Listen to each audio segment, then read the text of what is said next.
Shalom, selamat berjumpa kembali di Perenungan Mai Sabda. Pada kesempatan kali ini, kita akan merenungkan satu perenungan mengenai identitas dan panggilan pertobatan.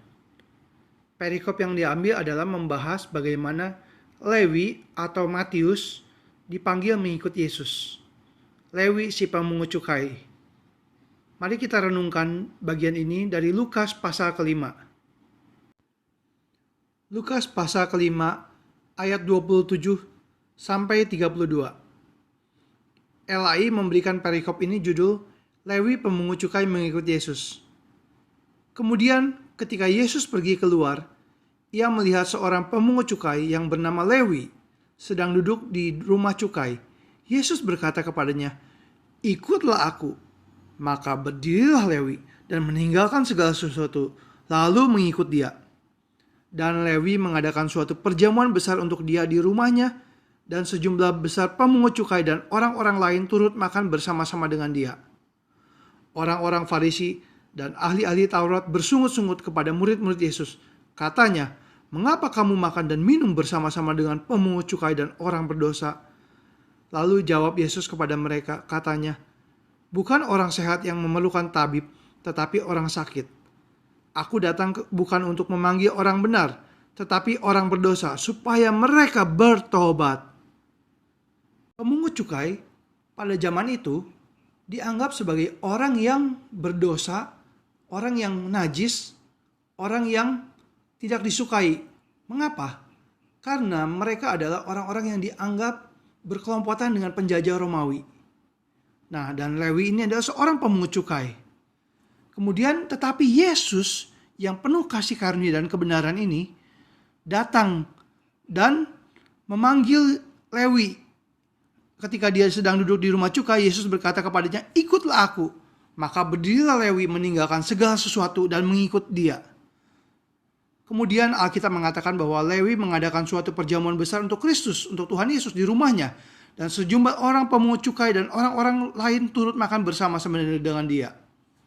Saudara-saudara dalam Kristus Yesus, dalam budaya pada saat itu, makan dan minum bersama orang lain adalah berarti bersekutu, berfellowship, bergaul karib. Jadi kalau Yesus mengundang pemungut cukai, berarti dia bersekutu dan bergaul karib dengan pemungut cukai. Bagaimana Yesus yang begitu diakagumi sebagai guru, sebagai rabi, tapi dia boleh bergaul dengan pemungut cukai dan orang-orang berdosa. Itu sukar dimengerti oleh orang-orang pada saat itu. Apalagi orang-orang yang munafik, orang Farisi dan ahli Taurat. Mereka bersungut-sungut, "Mengapa kamu makan dan minum bersama-sama dengan pemungut cukai dan orang berdosa?" tanya mereka kepada murid-murid Yesus. Tapi Yesus menjawab, "Bukan orang sehat yang memerlukan tabib, tetapi orang sakit. Aku datang bukan untuk memanggil orang benar, tetapi orang berdosa supaya mereka bertobat." Nah, di bagian ini ada perenungan yang sangat indah sekali. Saya mau kita merenungkan satu bagian saja dari membandingkan satu cerita di dalam Injil Lukas, Injil Markus, dan Injil Matius. Kalau kita mengetahui di dalam perikop Lukas di pasal 5 ini, memakai nama Lewi, seorang pemungut cukai. Bagaimana kita kalau lihat ini dalam Injil Markus? Kita lihat dalam Injil Markus, kita lihat ini ada dalam Injil Markus, dalam Injil Markus pasal kedua ayat ke-13. Lembaga Alkitab Indonesia LAI memakai judul Lewi pemungut cukai mengikut Yesus untuk perikop Markus pasal kedua ayat 13 sampai 17 ini. Kalau kita lihat di sini, kita bisa membandingkan bahwa di dalam Injil Lukas dikatakan bahwa Lewi pemungut cukai.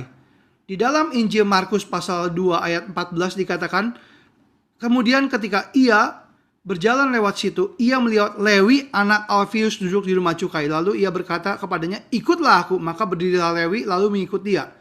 Dalam Injil Markus pasal 2 ayat 14 itu dikatakan bahwa ada keterangan lain, Lewi anak Alfeus.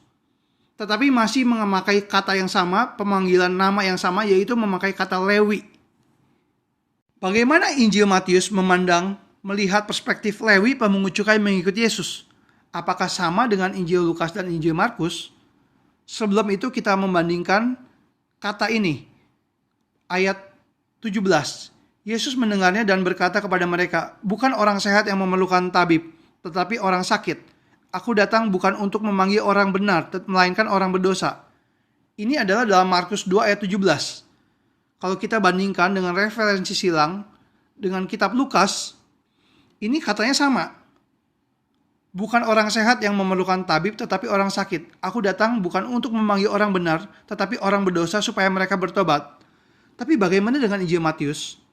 Matius sedikit lebih lain, ada kata yang ditambahkan. Di dalam Matius dikatakan, Yesus mendengarnya dan berkata, "Bukan orang sehat yang memerlukan tabib, tetapi orang sakit. Jadi, pergilah dan pelajari arti firman ini. Yang kukehendaki ialah belas kasihan dan bukan persembahan." Sekarang mari kita lihat perikopnya secara keseluruhan.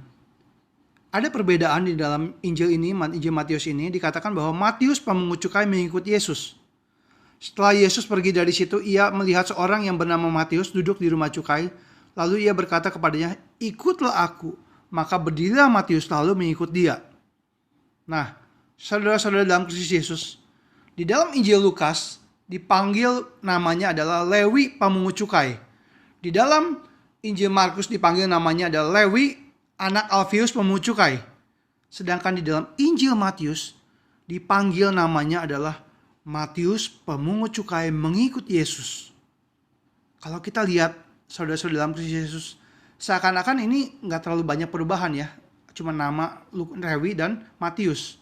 Tapi kalau kita renungkan, ada makna di dalamnya yang indah sekali. Kalau kita melihat Injil Matius, siapakah yang menulis Injil Matius?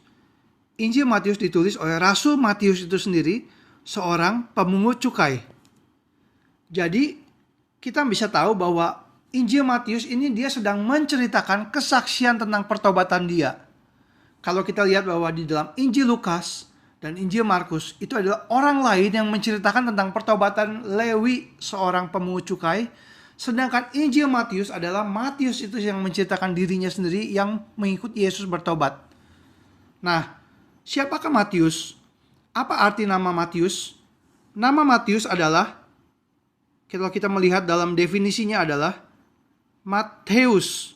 Matius dalam definisi adalah pemberian dari Tuhan. Kita tidak tahu nama ini adalah apakah dari Yesus yang memberikan nama Matius ini kepada dia, ataukah ini adalah nama yang dia kenakan kepada dirinya sendiri. Yang jelas, nama itu sesuatu yang penting, dan di dalam budaya Yahudi, nama itu sesuatu yang berkaitan dengan identitas. Nah, kita melihat di dalam Alkitab seringkali Tuhan mengubah nama seseorang. Misalnya, Simon menjadi Petrus, batu karang. Kalau kita lihat bahwa Abram dirubah menjadi Abraham. Bahkan Yakub, seorang yang penipu itu, dirubah menjadi Israel. Nama adalah berkaitan dengan identitas. Ketika di dalam Injil Lukas dan Injil Markus mencatat bahwa orang namanya adalah Lewi, pemungut cukai, Matius menggunakan nama yang baru. Ini ada signifikasinya saudara-saudara dalam Kristus Yesus. Orang lain mungkin melihat pertobatan kita, melihat kita adalah orang yang sudah mengikut Tuhan, tetapi dia melihat beda dengan perspektif kita sendiri melihat diri kita.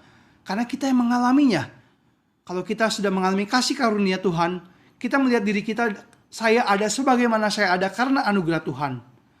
Nah, kita lihat Matius melihat dirinya sudah mengikut Kristus, sudah menjadi manusia baru, yang lama sudah berlalu, sesungguhnya yang baru itu sudah datang.